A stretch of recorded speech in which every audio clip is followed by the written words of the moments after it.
আসসালামু আলাইকুম deer career experience কতে ক্যারিয়ার পডকাস্টে আপনাদের সবাইকে স্বাগত জানাচ্ছি। আমাদের প্রোগ্রামে আজকে উপস্থিত আছেন ল্যাবেট ডায়াগনস্টিক্স লিমিটেডের অ্যাকাউন্টস অ্যান্ড ফাইন্যান্স ডিপার্টমেন্টের এক্সিকিউটিভ ইকরামুল ইসলাম।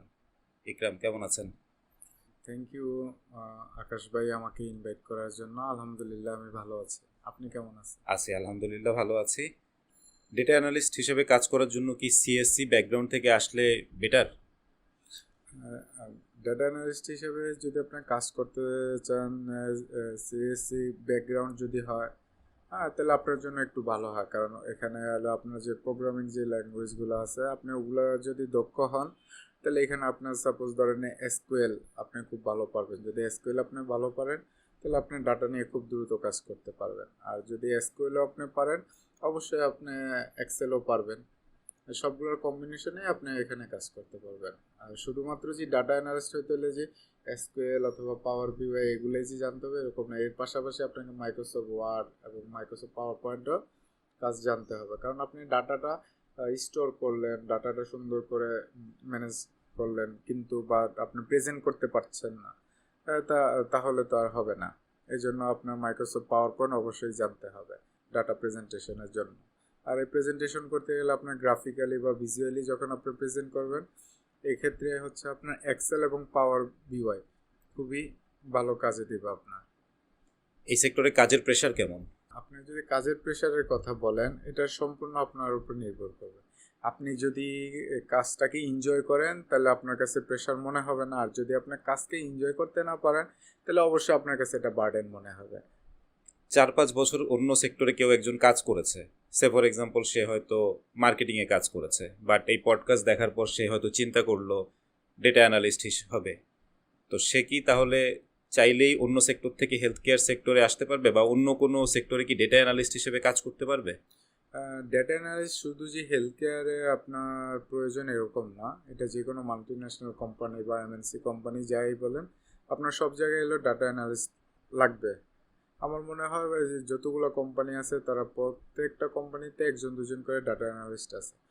কারণ যদি ডাটা অ্যানালিস্ট না থাকে, তাহলে ওনাদের এত সেলসের ডাটা, ওনাদের কাস্টমারের ডাটা, হ্যাঁ, এই ডাটাগুলো তারা কি করবে? এই ডাটাগুলো তো প্রয়োজন। কারণ আপনি যখন আপনার গ্রোথ নিয়ে চিন্তা করবেন, আপনার প্রফিট মার্জিনের কথা চিন্তা করবেন, হ্যাঁ, তখন অবশ্যই একজন ডাটা অ্যানালিস্ট লাগবে। কারণ উনি পারবে যথাযথ একটা রিপোর্ট দেওয়ার জন্য যে এই মাসে আমার এতটুকু সেলস হয়েছে, আর তার মধ্যে থেকে আমার এতটুকু প্রফিট, এতটুকু কস্ট। ডেটা অ্যানালিস্ট তো নর্মালি বড় বড় কোম্পানিতেই প্রয়োজন হয়। হ্যাঁ। তাহলে কি যারা ডেটা অ্যানালিস্ট হিসেবে কাজ করবে তারা কি প্রভিডেন্ট ফান্ড বা অন্যান্য সুযোগ সুবিধা পাবে? আপনি প্রভিডেন্ট ফান্ড বলেন বা গ্র্যাজুইটি বলেন, যে বলেন, এটা কোম্পানির উপরে ডিপেন্ড করে। কোম্পানি যদি আপনাকে প্রোভাইড করে, আপনি ডেফিনেটলি পাবেন। আর যদি আপনার কোম্পানির পলিসিতে যদি এগুলো না থাকে, আপনি তো পাবেন না। আমরা তো অনেককেই চিনি যারা ডেটা অ্যানালিস্ট হিসেবে কাজ করে এবং 6 ডিজিট স্যালারি ড্র করছে। ডেটা অ্যানালিস্ট হিসেবে কাজ করে কি 6 ডিজিট স্যালারিটা ড্র করা খুব সহজ?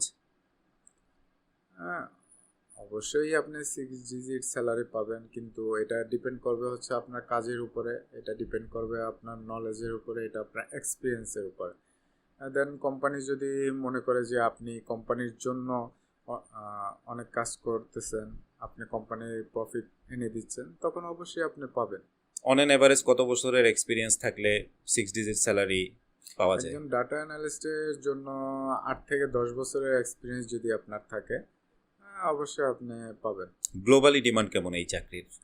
আহ, আমাদের জব সেক্টরে হচ্ছে আপনার ডাটা অ্যানালিস্টের ডিমান্ড ডে বাই ডে বাড়তেছে। কারণ আমরা সবাই চাই যে আমার যে বিজনেসটা আছে সেই বিজনেসটাকে গ্রো করার জন্য। গ্রো করতে হলে আপনার অনেক কিছু অ্যানালাইজ করতে হয়। আপনার প্রফিট মার্জিন, আপনার হচ্ছে বিভিন্ন রেশিও আছে, যেমন আপনার কারেন্ট রেশিও, ইনভেস্টমেন্ট, এইগুলো যখনই আপনি কাজ করবেন, এই কাজ করার জন্য একজন অ্যানালিস্ট প্রয়োজন। অ্যাকাউন্টস অ্যান্ড ফাইন্যান্স এবং ডেটা অ্যানালিস্ট, আপনি যেহেতু দুইটা সেক্টরেই কাজ করেছেন, আপনার কাছ থেকে জানতে চাই এই সেক্টরে যারা কাজ করবে তাদের জন্য সবচেয়ে ভালো ইন্ডাস্ট্রি কোনটা? হেলথ কেয়ার ইন্ডাস্ট্রি নাকি অন্য কোনো ইন্ডাস্ট্রি? এটা আপনার চয়েস যে আপনি কোথায় জব করবেন। আপনার এক্সপিরিয়েন্স অনুযায়ী আপনি কোথায় আহ, কাজ করতে পারবেন, সেটা ডিপেন্ড করে আপনি কাজটা কতটুকু এনজয় করবেন। ডেটা অ্যানালিস্ট হিসেবে কাজ করার জন্য, চাকরিতে অ্যাপ্লাই করার জন্য কোনো ট্রেনিংয়ের কি প্রয়োজন আছে? ট্রেনিং আমাদের সবারই প্রয়োজন। ট্রেনিং হচ্ছে হলো আমাদের যে স্কিলটা থাকে সেটাকে আরেকটু ডেভেলপ করে। এখন আপনার যদি একটা ভালো জায়গা থেকে আপনি একটা ট্রেনিং নেন, সেটা আপনার সিভিটাকে একটু এনরিচ করবে। এতে করে আপনার ট্রেনিং নেওয়া ভালো, কারণ আপনি যদি ট্রেনিং নেন তাহলে আপনি একটা প্রতিষ্ঠান থেকে আপনার সার্টিফিকেট থাকবে যে আপনি আসলে এই কাজটাতে দক্ষ। ট্রেনিংটা কোথায় করবে? এখন তো হলো বিভিন্ন প্রতিষ্ঠান রয়েছে এরকম ট্রেনিং করানোর জন্য, আপনি চাইলে সেখান থেকে করতে পারেন। আর যদি মনে করেন যে না আপনি কোনো জায়গা থেকে ট্রেনিং করবেন না, আপনি ইউটিউব থেকেও শিখতে পারেন। অনলাইন বিভিন্ন ওয়েবসাইট তো এখন এরকম ট্রেনিং অফার করে, এইখান থেকে ট্রেনিং করলে কি এটা এক্সট্রা বেনিফিট হিসেবে কাজ করে? আপনি যখন অনলাইনে ট্রেনিং করবেন, তার চেয়ে বেশি ভালো হয় আপনি ফিজিক্যালি যদি এলো ট্রেনিংটা নেন। হাতে কলমে শিক্ষা এবং অনলাইনে আপনার শিক্ষার মধ্যে এলো অনেক তফাৎ থাকে। থ্যাংক ইউ সো মাচ, অনেক সময় দিলেন ইকরামুল ইসলাম। যাওয়ার আগে আমি একটা সমাপ্তি বক্তব্য চাচ্ছি আমার অডিয়েন্সদের জন্য। থ্যাংক ইউ আকাশ ভাই, এরকম একটা প্ল্যাটফর্মে আমাকে ইনভাইট করার জন্য। আমি খুবই গর্বিত আপনার সাথে বসে কিছু বিষয় নিয়ে কথা বলার জন্য। Thank you. আমি লাস্ট একটা কথা বলতে চাই, আমরা সবাই হলো জব খুঁজতেছি। এই জব খোঁজার ক্ষেত্রে আমাদের যে বিষয়টা বেশি খেয়াল রাখতে হবে সেটা হচ্ছিল আমাদের নলেজ এবং এক্সপিরিয়েন্স। আমরা এডুকেশন থেকে যে নলেজটা পাই সেটাকে পারফেক্টলি আপনার ইউজ করতে হবে, তাহলে আপনি একটা ভালো এক্সপিরিয়েন্স পাবেন। আর ভালো এক্সপিরিয়েন্সটাই হচ্ছিল প্রতিটা ম্যানেজমেন্ট চায়। থ্যাংক ইউ সো মাচ, অনেক ইনসাইটফুল কিছু ইনফরমেশন পেলাম আজকের প্রোগ্রামে। তো আজকের মতো এখানে শেষ করছি। This is Mainuddin Akash signing off from today's episode. দেখা হচ্ছে আগামী এপিসোডে অন্য কোনো গেস্টের সাথে। আল্লাহ হাফেজ। আল্লাহ হাফেজ।